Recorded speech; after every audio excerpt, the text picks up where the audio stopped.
Supreme court ने जिस चुनावी चंदा बॉन्ड को इलीगल और अनकॉन्स्टिट्यूशनल कहा, उस स्कीम के तहत मौजूदा सत्ताधारी दल ने हजारों करोड़ रुपए से ज्यादा अपने अकाउंट में भर लिया है और दूसरी तरफ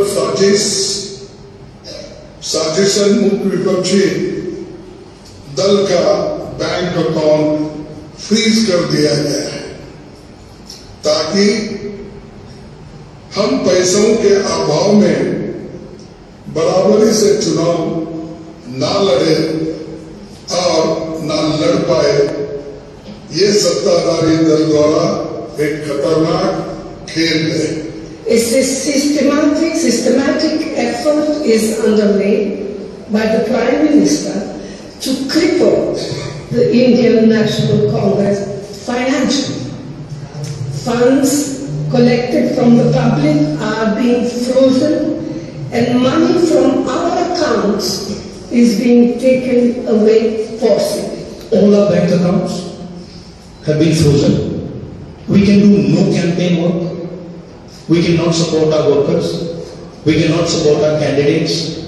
Our leaders cannot fly from one part of the country to the other. Forget fly. They can't take a railway train. And this is being done literally 2 months before the election campaign. Why is it being done? One notice comes from the 90s, another notice comes from 6-7 years ago. Quantum amount, 14 lakh rupees, and punishment, our entire financial identity.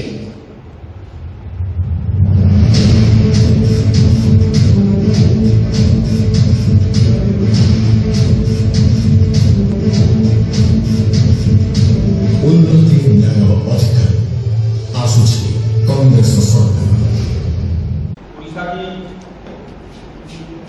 संत और संतों की पावरभूमि आखिर खुद को गौरवान्वित महसूस कर रहा हूँ। साथ ही तो आप तमाम भाई यहाँ बैठे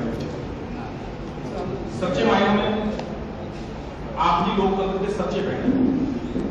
जो नेशनल मीडिया है उसको मैं रोज फेस करता हूँ और उनके जो कारण है उससे आप सारे लोग अवगत मुझे कहने की आवश्यकता नहीं होती। सर्वप्रथम आप सभी लोगों का कोटि-कोटि अभिनंदन, स्वागत, आभार। आपने अपना कीमती वक्त कांग्रेस पार्टी और इस देश की सेवा में दिया। दिल्ली से मेरे आने का जो मुख्य कारण है, आपने सुना होगा, उस पर रिपोर्टिंग करी होगी इलेक्ट्रोल पर। यह दुनिया का सबसे बड़ा किस्सा है। मैं ऐसा क्यों बोल रहा हूं?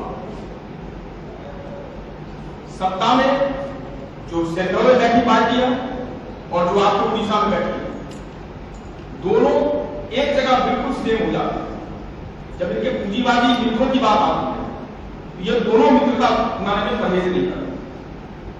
मेरे पास सारी की सारी रिपोर्ट है जो एसबीआई ने इसी को दिया, इसी के माध्यम से हमारे पास पहुंची है।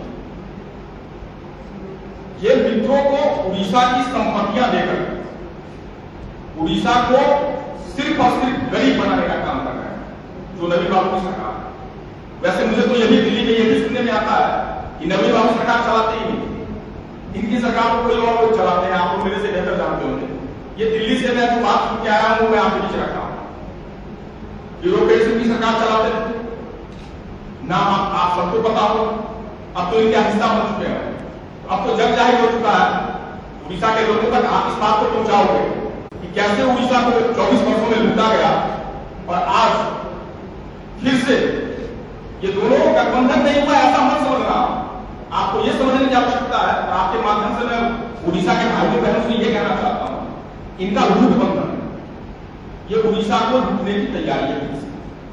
तो हमें देश की सबसे पुरानी पार्टी होने के कारण, क्योंकि हमारा मानना भारत माता जब हम बोलते हैं, भारत माता कोई भूभाग, कोई नदी, कोई पहाड़ नहीं।